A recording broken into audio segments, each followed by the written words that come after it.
Greetings, scholars. I want to take a few moments to talk to you about the literary analysis and do just a maybe a brief, but rather it may be a long discussion on literary analysis. This is the last assignment that we have to do for this semester, and I want to talk to you about literary analysis and what we're going to do. Uh, I'm going to start here with the document, what you need to know about literary analysis.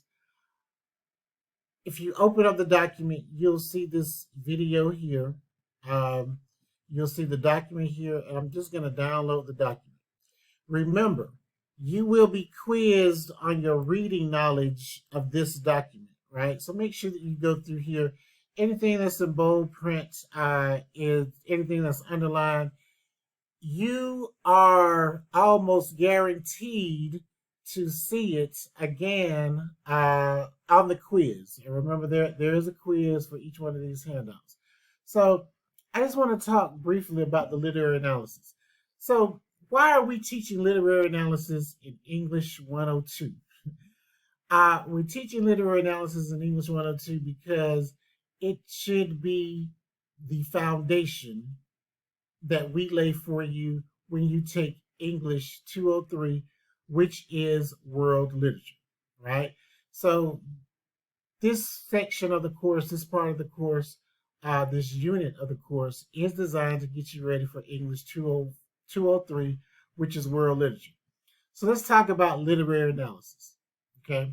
A literary analysis essay is a special writing assignment which any student has to complete in school, college, university, because reading, understanding, and analyzing the text are inalienable aspects of the learning process, right?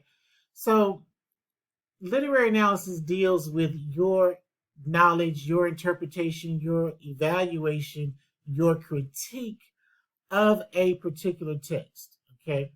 So what is a literary analysis essay? Well, we can just build on that, right? It is an essay which includes an argumentative analysis of a piece of literature. In this kind of essay, the author examines the book, the novel, the play, etc., analyzing the plot, idea, character, tone, etc., which the writer uses to narrate his or her story. Okay, so you're going to write a literary analysis on a short story, and I want to do something for you because one of the things that you have to do is make sure that you understand, right, that you are giving me your argumentative, you're giving me your assertion of what it is the author is trying to convey with his or her story. So we're going to do some things with you, right? You can read this on your own, but I want to do something, and I'm going to come back to this later, but let's just talk about literary analysis. All of you have probably had some form of literary analysis discussion because in high school, you always do literature. And one of the things that you do, and one of the things I'm going to use as an example, is poetry. Now, full disclosure, I hate poetry. I despise poetry. I have never liked poetry, and I've always disliked poetry because my teachers always ask me to give them my opinion on what I think a poem means, and then when I give it to them, when I was in high school, college, they always told me that my interpretation was wrong.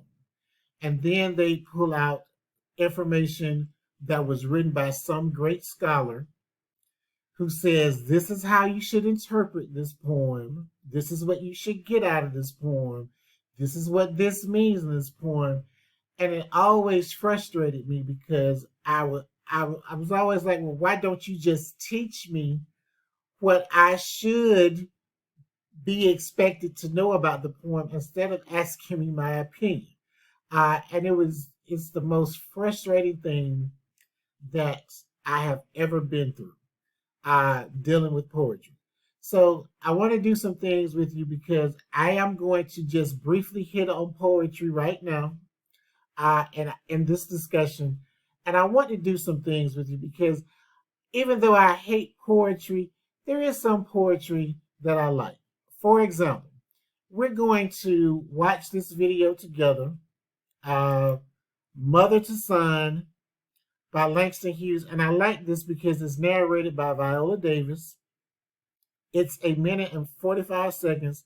I'm just going to let her give you her reading, and then we're going to come back and we're going to discuss something about the poem. So, uh, without further ado, here is the written poem, or the narrative poem by Viola Davis. 1 minute 45 seconds.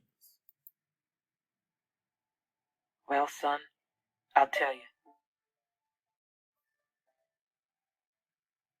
Life for me ain't been no crystal stair.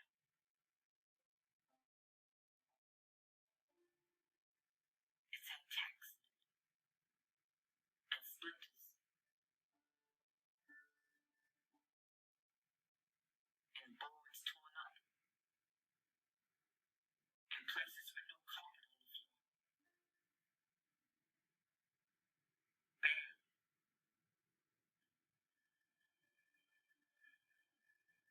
But all the time I spent climbing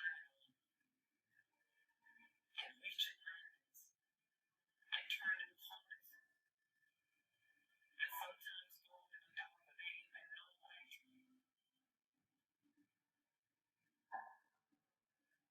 So don't you turn back. Don't you sit down on the steps because you find it's time to go. Don't you fall down. Follow the step on you. That's the step on you.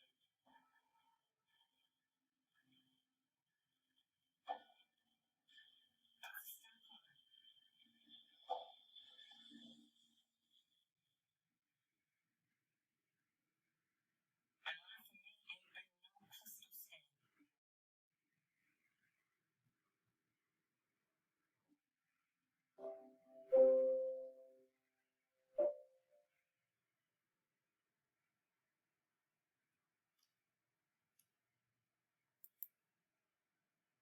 Okay, so that is the point, and I love Langston Hughes. And we're going to be writing about Langston Hughes, but we're not going to be writing about poetry. So, uh, here is. Girl, it's. I'm sorry. Okay. Let me stop. uh, that's I will. Never mind. So, uh, so I like uh Langston Hughes' poem. I like his poetry, but I don't necessarily like interpret it, right? Because we have the words of the poem here. Well, son, I'll tell you, life for me ain't been no crystal stair. And what literary analysis does is ask you to interpret that, right? What is a crystal stair, right? Uh, and if you go through it, you're supposed to know, hey, a crystal stair is a very clean glass built staircase. Uh, it is supposed to be beautiful. Uh, it is supposed to mean something. It has value, right? But the poet says it's had tacks in it and splinters and boards torn up. So uh, this is not an easy life. This is not an easy climb. And the person goes on, Langston Hughes goes on, I'm sorry, to say exactly what uh, what what is wrong with the crystal stair, right? Uh, the things that have gone wrong in the person's life. And so when you interpret that, right, you want to make an argument because you can make an argument that this poem is about suffering, but it could also be about how people rise from a bad situation, right? And so I'm gonna go back to my main argument that I've always disliked poetry because when you get together with people and you start talking about and you start analyzing, uh, especially some of the older poems by Emily Dickinson, I hated Emily Dickinson with a passion. I hated Robert Frost too. Uh, it gets people have written about it and they know what it means, and they want you to have the same meaning as they do. So that's one of the reasons I dislike poetry. But I do love Langston Hughes. I do love his poetry, and we are going to use one of his short stories for the basis of our literary analysis. So when we go back to the overview and we start really getting into what a literary analysis is, I hit the wrong button. Sorry. Um, we see that what a literary analysis is, you could talk about types, genre of a piece of literature, analysis of characters, and we're going to do the analysis of the characters for our literary analysis, right? Uh, in some cases, it is important to include interpretation or denotation or images, right? Dictionary definitions, and you do need dictionary definitions uh, for some poetry, which is what I hate, because if you don't understand terminology in some poems, it makes it difficult to interpret those poems, right? Or even in a short story. So for this paper, I'm going to end this video here because it's a long video. It's already at 11 minutes. So when I come back, I'm going to pick up with how to write a literary analysis, and we'll look at that video next. Uh, as always, good reading, good writing to you, and I will see you in the next video.